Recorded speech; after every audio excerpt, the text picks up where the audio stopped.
Underground golden well water. Bharatpur नाम का एक गांव था। उस गांव में पीने की पानी की बड़ी मुश्किल रहा करती थी, क्योंकि वहां पर हैंडपंप से खारा पानी आता था जो कि पीने लायक नहीं रहता। गांव के लोग पीने के पानी के लिए दूसरे गांव जाते थे।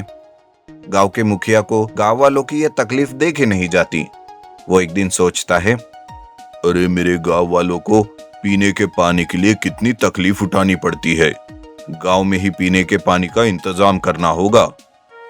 ऐसा सोचकर मुखिया एक दिन सरकारी दफ्तर जाता है।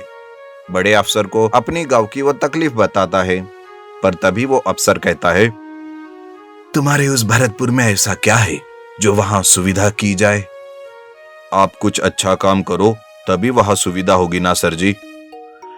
अरे उस गांव में कुछ करना मतलब सर दर्द है, कुछ नहीं मिलता उस गांव से, चले जाओ यहां से और फिर यहां कभी मत आना। बेचारे मुखिया वहां से चले जाते हैं और खुद से ही पानी की सुविधा करने की सोचते हैं। मुखिया अपने खर्चे से गांव में हर जगह खोदता है, पर जहां भी पानी लगता वो खारा ही लगता। बहुत कोशिश करके भी उसे कुछ हासिल नहीं होता।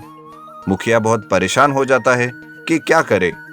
तभी एक साधु बाबा आते हैं और मुखिया की परेशानी को देखकर वो कहते हैं, मुखिया जी इतने परेशान मत हो, गांव के चौराहे पर जो पेड़ है उसके नीचे खोदिए, वहीं पर मीठा पानी लगेगा। साधु बाबा की बात सुनकर मुखिया उस जगह पर खुदाई करवाते हैं। वहां का पानी भी खारा ही होता है। ये देखकर मुखिया ने तो सारी उम्मीद ही छोड़ दी थी। उसी गांव में राजू नाम का एक लड़का रहता है।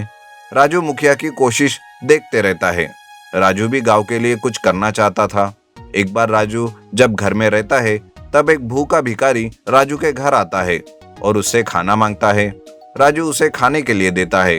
राजू को परेशान देख वो भिखारी कहता है, राजू तुम्हारी परेशानी का हल तुम्हारे इस घर के नीचे है बेटा। ये क्या कह रहे हो बाबा? बेटा तुम्हारे घर के नीचे से पानी बहने की आवाज आ रही है, पता नहीं वो क्या है, पर उसी से तुम्हारा और गांव वालों की मुश्किल दूर हो सकती है। भिखारी की बातें सुनकर राजू चकित होता है कि आखिर बाबा को कैसे पता चला और क्या उनकी बातों पर विश्वास रखा जाए या नहीं। राजू गांव के मुखिया के पास जाता है और भिखारी बाबा की सारी बात उन्हें बताता है और कहता है, मुखिया जी मैं अपना घर तोड़कर पानी के लिए वहां खुदाई करना चाहता हूँ। अरे राजू पिछली बार साधु की बातों में बहुत खर्चा कर लिया मैंने, पर कुछ हासिल नहीं हुआ। तुम भी कुछ मत करो, कुछ हासिल नहीं होगा। पानी मिलेगा भी तो वो मीठा रहेगा या खारा, इसकी कोई गारंटी नहीं बेटा। मुखिया की बात सुनकर राजू वहां से चला जाता है, पर आखिरी बार कोशिश करना चाहता है और राजू पूरे घर को खोदना चालू करता है। खोदते खोदते कई महीने बीत जाते हैं और आखिरकार राजू को गोल्डन रंग का पानी दिखाई देता है। वो सोचता है, अरे ये कैसा पानी है जो सुनहरे रंग का है? ऐसा कहकर राजू कुछ गोल्डन पानी निकालता है और उसे टेस्टिंग के लिए भेज देता है। टेस्टिंग के बाद पता चलता है कि वो सादा पानी नहीं, वो तो पेट्रोल है। ये बात सारे गांव में फैल जाती है। सरकारी ऑफिसर को भी पता चलती है कि गांव में राजू नाम के लड़के के घर के नीचे पेट्रोल मिला है। फिर एक सरकारी ऑफिसर राजू से मिलने आता है और वो कहता है, सुनो ये अब एक सरकारी प्रॉपर्टी बन गई है, इसे तुम्हें हमारे हवाले करना पड़ेगा। हम तुम्हें बहुत सारा पैसा देंगे और 50% पार्टनरशिप देंगे। नहीं नहीं, मुझे पैसे नहीं चाहिए और ना ही 50% पार्टनरशिप। तुम्हें मेरे गांव की तरक्की करनी होगी, तभी मैं ये आपके हवाले करूंगा। गांव में अच्छे रोड, स्कूल, अस्पताल और मीठे पानी की सुविधा करनी होगी। ठीक है, तुम्हारी सारी मांगे हम पूरी करने की कोशिश करेंगे। ऐसा कहकर सरकारी अफसर वहां से चला जाता है और गांव में अच्छे रोड बनाना चालू करता है। धीरे धीरे उस गांव में सभी सुविधाएं उपलब्ध की जाती है। मीठे पानी के लिए जो गांव वाले दूसरे गांव जाते थे, अब उनके घर तक नल से मीठा पानी आने लगता है। इस तरह से गांव की तरक्की होती है और राजू की वजह से सारे गांव वाले बहुत खुश हो जाते हैं। मैजिकल बहू। बिलासपुर नाम के एक गांव में एक छोटा सा परिवार था। उस परिवार में विजय नाम का एक आदमी रहता था। वो अपने माता पिता के साथ ही रहता था। अभी उसकी शादी नहीं हुई थी। इनके परिवार में अभी उतनी खुशी नहीं थी, पैसों की कुछ तंगी की वजह से कई बार विजय अपने परिवार को ठीक से रख नहीं पाता था। उसका काम अच्छा नहीं चल रहा था और विजय के पिता मनमोहन लाल कई सालों से गवर्नमेंट नौकरी कर रहे थे, लेकिन उनको नौकरी में प्रमोशन नहीं मिल रहा था। एक दिन मनमोहन लाल अपनी बीवी से कहता है, भाग्यवान, कई सालों से मेरा प्रमोशन पेंडिंग है। मैं इतनी मेहनत करता हूँ, उसके बाद भी पता नहीं क्यों काम आगे ही नहीं बन रहा है। मनमोहन लाल की बात सुनकर उसकी बीवी ने कहा, मैं समझ सकती हूँ आपकी तकलीफ। मुझे भी कुछ गड़बड़ लग रही है। किसी को दिखाना पड़ेगा आखिर माजरा क्या है।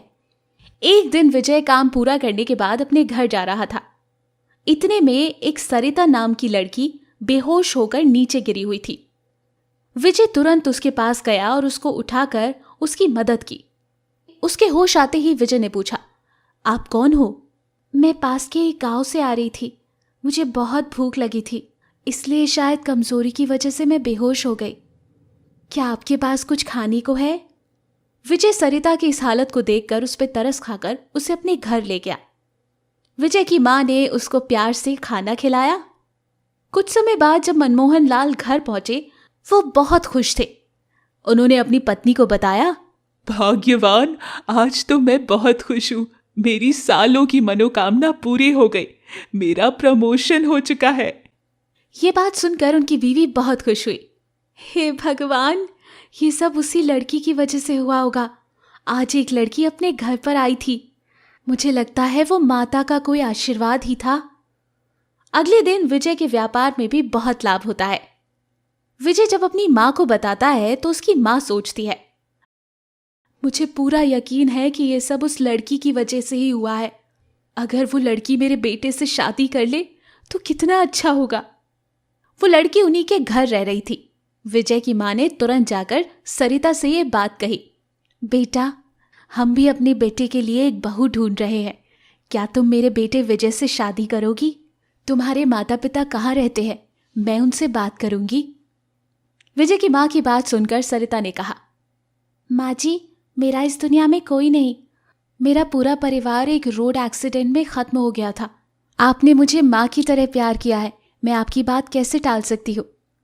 इसी के साथ विजय और सरिता की शादी हो गई और उनका जीवन खुशी खुशी बीतने लगा। सरिता के घर में आने से सारे काम अच्छे हो रहे थे। घर में नया TV, fridge, washing machine, cooler, सब कुछ बेहतर था। एक दिन विजय और सरिता के बीच में कुछ झगड़ा होता है।